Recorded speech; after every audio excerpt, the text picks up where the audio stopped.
La jeune fille paresseuse et la jeune fille travailleuse. Il était une fois un père et ses deux filles qui vivaient ensemble dans un pays lointain. Une des filles était travailleuse et l'autre très paresseuse. « Ma sœur, tu ne fais jamais rien. Tu pourrais m'aider ?»« Oh, mais à quoi bon? Tu le fais très bien. Pourquoi je m'embêterais à faire le ménage? Je n'ai aucune envie de me salir les mains. » Leur père, qui était très âgé, travaillait dur et était bien fatigué. Le soir, leur repas n'était fait que d'une soupe et d'un peu de pain sec. Un jour, le père fit une demande à ses filles. « Mes chères filles, vous êtes tout ce qu'il me reste. Je vous aime beaucoup, mais je ne peux plus subvenir seul à vos besoins. Vous avez grandi, vous êtes des femmes maintenant. Vous êtes en âge de gagner votre vie et de vous prendre en main en adulte. Je veux que vous envisagiez toutes les deux de trouver du travail. » « Tu as raison, papa. Dès demain matin, je partirai pour chercher du travail. »« Et toi, qu'en dis-tu, ma fille? » ?»« Si ma sœur travaille, eh bien, ce sera suffisant pour t'aider. Et moi, je n'aurai qu'à m'occuper de la maison. » Le vieil homme fut rassuré de voir ses filles si motivées. Le lendemain, alors que la jeune fille travailleuse quittait la maison pour chercher du travail, son père s'avança vers elle. « Ma chère fille, j'ai un conseil à te donner. Ne refuse jamais d'aider quelqu'un qui te le demande. Sois travailleuse, serviable, aime ton travail. Fais les choses qu'on te demande de faire avec soin et bonne volonté. »« Merci pour tout, papa. Je serai consciencieuse et je suivrai tes conseils. » La jeune fille travailleuse se mit en route, tandis que la jeune fille paresseuse, qui prétendait s'occuper de la maison, ne faisait rien du tout. La maison était de plus en plus en désordre et plus sale de jour en jour. La jeune fille travailleuse marcha pendant des jours, sans trouver personne pour l'embaucher. En chemin, la jeune fille travailleuse rencontra un arbre dont les racines et les branches étaient toutes sèches. « Bonjour, jeune fille, accepterais-tu de nettoyer un peu mes branches et de donner de l'eau à mes racines? » La jeune fille travailleuse nettoya toutes les vieilles branches de l'arbre, sans se soucier de ses mains écorchées. Puis elle arrosa ses racines avec l'eau de sa gourde. « Oh, merci beaucoup, jeune demoiselle. Mais maintenant, c'est toi qui n'as plus rien à boire dans ta gourde. »« Ça ne fait rien. Tu avais besoin de mon aide, alors je t'ai aidé. Je trouverai sûrement de l'eau quelque part en chemin. » La jeune fille travailleuse se remit en chemin. Un peu plus loin, elle passa devant un four en pierre dont plusieurs parties étaient cassées. « Bonjour, jeune fille. Tu pourrais me réparer pour que j'aie meilleure allure ?»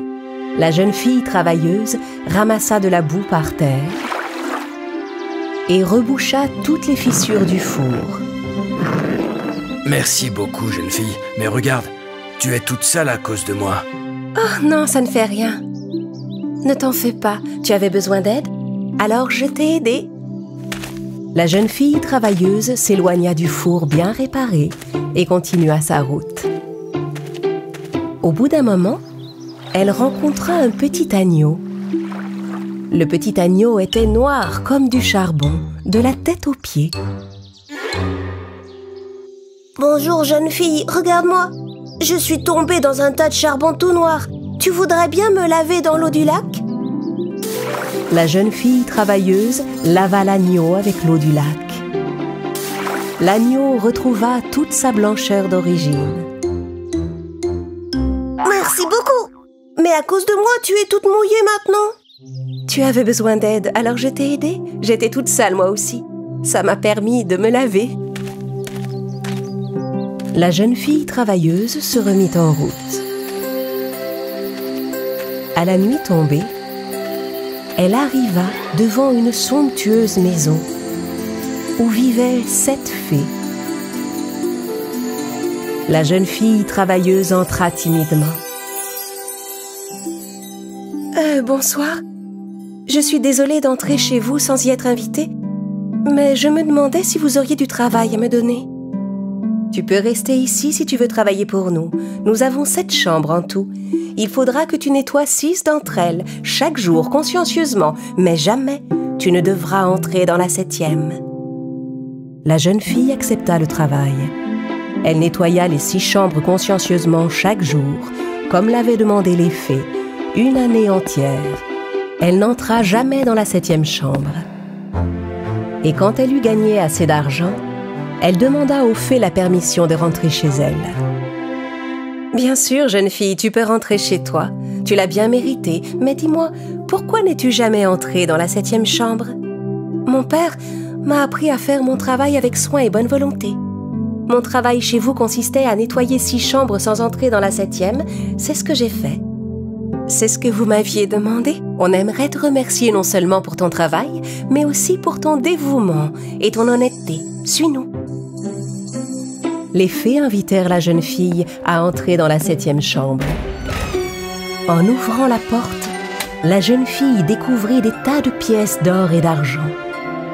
Tu peux te rouler au milieu des pièces d'or et d'argent, et toutes celles qui se colleront à toi t'appartiendront. La jeune fille travailleuse se roula en tous sens au milieu des pièces. En se relevant, elle brillait comme une étoile avec toutes les pièces collées sur elle.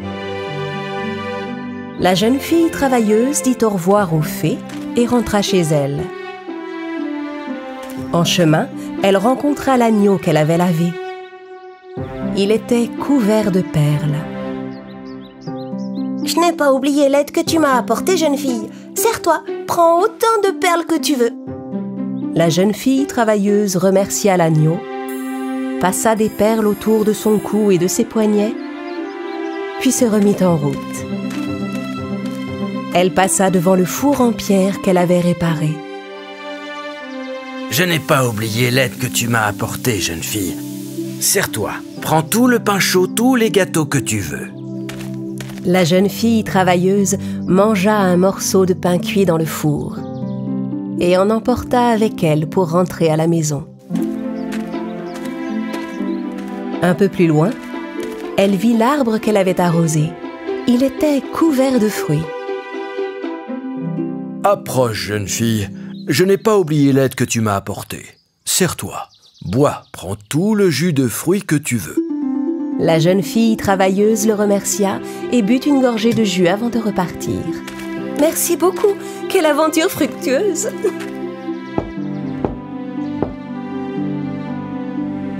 Son père et sa paresseuse sœur vinrent l'accueillir. La jeune fille ouvrit son baluchon plein d'or et de perles. La jeune fille paresseuse fut folle de jalousie en découvrant que sa sœur était devenue si riche. « Toutes ces pièces d'or! Je dois aller travailler pour une famille riche, moi aussi. Si ma sœur a reçu des perles, moi j'aurai des émeraudes. » La jeune fille paresseuse dit à son père qu'elle quittait la maison pour chercher du travail. « Très bien, ma fille, mais même à la maison, tu n'as jamais réussi à travailler. Tu es sûre que tu y arriveras ailleurs ?» La jeune fille paresseuse s'en alla sans répondre à son père. Elle marcha nuit et jour. En chemin, elle rencontra un arbre dont les branches étaient sèches. L'arbre demanda de l'aide à la jeune fille. « Bonjour, jeune fille. Accepterais-tu de nettoyer un peu ?» Je ne peux rien faire pour toi, il fait trop chaud. Et je ne veux pas me décoiffer. Au revoir. La jeune fille paresseuse s'éloigna. Elle arriva devant un four en pierre plein de fissures. Le pauvre four craquelé lui demanda de l'aide. « Je ne vais quand même pas m'abîmer les mains à faire de la maçonnerie pour te réparer. J'ai la peau trop fine et délicate. Débrouille-toi, au revoir. » La jeune fille paresseuse n'aida pas non plus le four. Elle rencontra ensuite un petit agneau noir comme du charbon, qui lui demanda si elle pouvait le laver. « Ouf, tu es dégoûtant. Écarte-toi de mon chemin. » La jeune fille paresseuse s'enfuit en courant. « Quel agneau paresseux! Il n'a qu'à se laver tout seul. » La jeune fille arriva enfin devant une belle demeure. La jeune fille paresseuse entra et demanda du travail aux 7 fées qui vivaient dans la maison. Les fées lui proposèrent de rester 1 an et de faire le ménage de 6 chambres seulement. « N'oublie surtout pas, jeune fille, tu ne devras jamais entrer dans la 7e chambre. » La jeune fille paresseuse nettoya chaque jour les 6 chambres à contre-cœur pendant plusieurs mois. Jusqu'au jour où, ne pouvant contenir sa curiosité, elle entra dans la 7e chambre. Mais au lieu des pièces d'or et d'argent, elle y trouva des guêpes et des chauves-souris. Les guêpes piquèrent tant la jeune fille paresseuse qu'elle avait des marques partout. Elle avait très mal. La jeune fille s'enfuit en courant pour rentrer chez elle.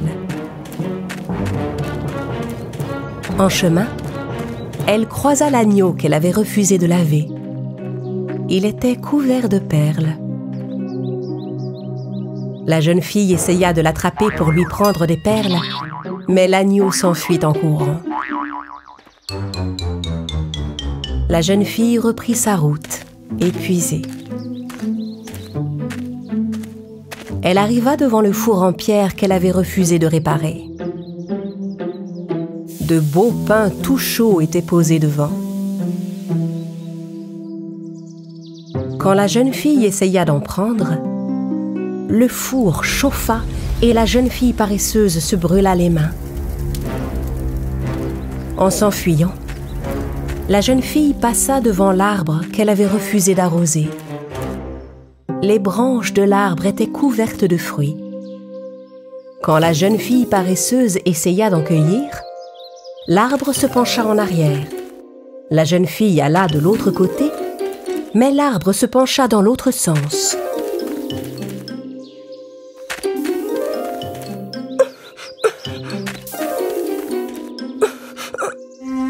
Fatiguée de courir partout, la jeune fille paresseuse finit par renoncer à cueillir les fruits.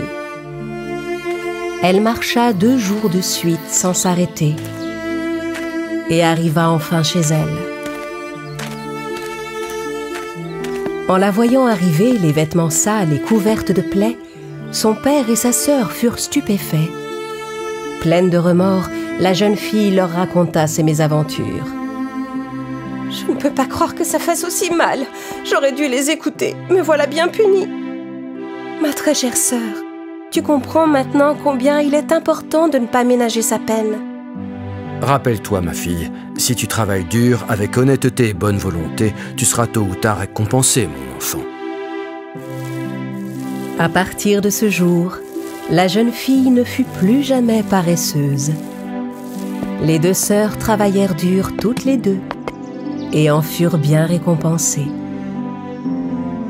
Et toute la famille vécut ensemble une vie paisible et heureuse dans leur charmante maison.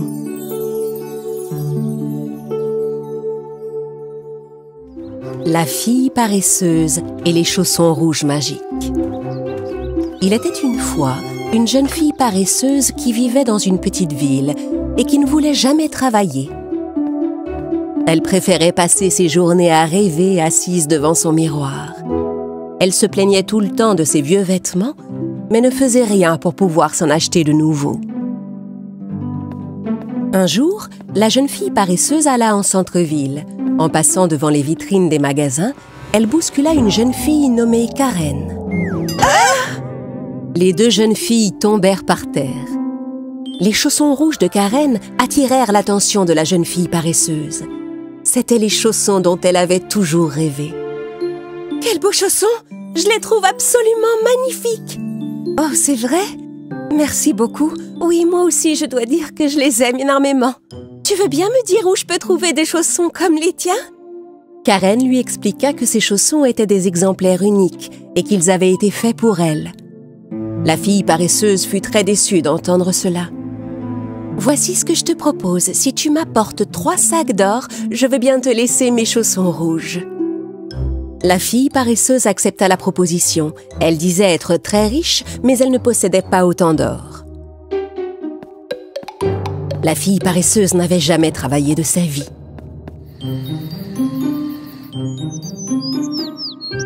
Le lendemain, elle trouva un emploi dans une boulangerie. Le boulanger lui demanda de faire 10 miches de pain et de les placer dans une panière. La jeune fille commença à pétrir péniblement la pâte. À peine avait-elle formé 2 pains qu'elle en avait déjà assez. « Ah, ce travail n'est pas fait pour moi. Et voilà, je suis toute seule. » Pendant que le boulanger ne regardait pas, elle froissa des sacs en papier et les plaça au fond de la cagette. Puis elle posa par-dessus les 3 pains qu'elle avait réussi à faire. Grâce au volume des sacs en papier, la panière semblait bien remplie. « Eh bien ça alors, quelle efficacité! Tu as fait tous ces pains si rapidement! Oh, félicitations! Tiens, voici un sac d'or pour toi! » La fille paresseuse prit l'or et rentra chez elle en courant. Elle ne remit plus jamais les pieds dans cette boulangerie. Et voilà, encore 2 sacs d'or à trouver. Dès que j'aurai ces sacs d'or, les jolis chaussons rouges seront à moi. Le jour suivant, la jeune fille paresseuse alla demander du travail dans une épicerie. L'épicier lui demanda de trier les fruits et de jeter les pourris. Mais la fille paresseuse ne voulait pas toucher des fruits pourris. « C'est dégoûtant. Si je touche ces fruits pourris, je vais abîmer mes jolis ongles. » Quand l'épicier s'éloigna, elle se contenta de prendre les bons fruits et de les placer sur ceux qui étaient abîmés. Sans toucher les fruits pourris, elle les avait tous cachés. « Comment tu as fait pour les trier aussi vite? Félicitations! Tiens, voilà un sac d'or bien mérité. » La fille paresseuse prit l'or et courut chez elle. Elle ne repassa plus jamais devant cette épicerie. Ah, plus qu'un sac d'or et les chaussons sont à moi. La fille paresseuse était tellement fatiguée par le peu d'efforts qu'elle avait fourni qu'elle s'endormit en rêvant devant la fenêtre. Dans son rêve, elle dansait dans un bal. Et tout le monde admirait sa façon de danser dans sa belle robe et ses jolis chaussons. Tu as vu comme elle danse bien? Elle est tellement gracieuse. Je ne peux pas détacher mes yeux de ces chaussons brillants. Ils sont tellement jolis.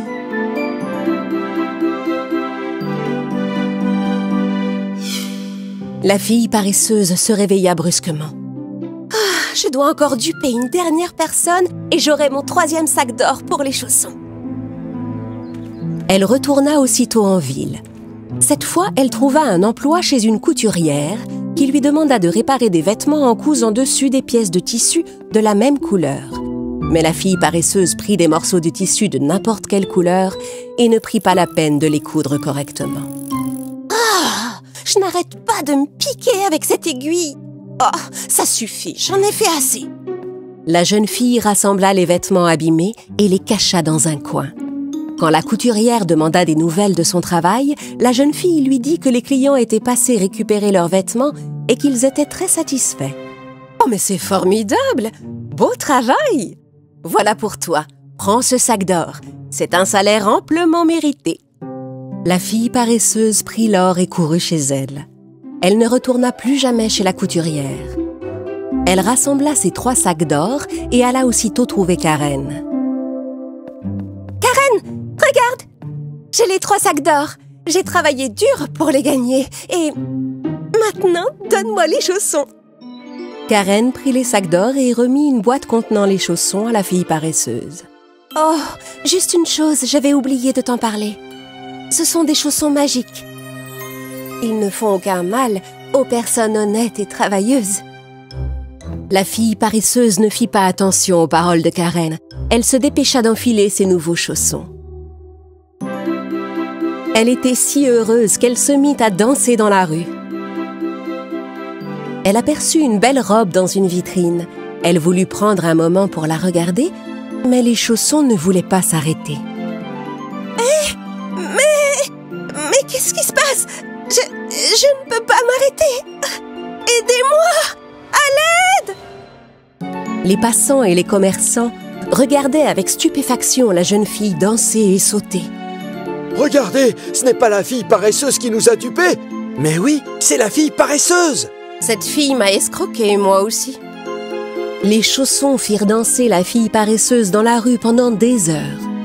Les pieds de la jeune fille étaient tellement enflés qu'elle se mit à pleurer de douleur. Aidez-moi, j'ai tellement mal aux pieds, je n'en peux plus. Je vous promets de devenir une jeune fille honnête et travailleuse si vous me délivrez de ces chaussons. Le boulanger, l'épicier et la couturière, pris de pitié pour la malheureuse jeune fille, vinrent à son secours. À force d'efforts, ils réussirent à l'attraper et à lui retirer les chaussons. Les chaussons magiques continuèrent à danser seuls et s'éloignèrent. Merci de m'avoir délivrée. Je suis désolée de vous avoir menti et d'avoir aussi mal agi avec vous. Malgré cela, vous m'avez aidée. À partir de ce jour, plus personne ne traita la jeune fille de paresseuse. Parce qu'elle gagna son argent en travaillant dur et consciencieusement chaque fois qu'elle trouvait un emploi. Ainsi, elle put s'acheter de nouveaux vêtements et une paire de chaussures qu'elle adorait. Et la vraie magie de ces chaussures était qu'elle les avait gagnées honnêtement.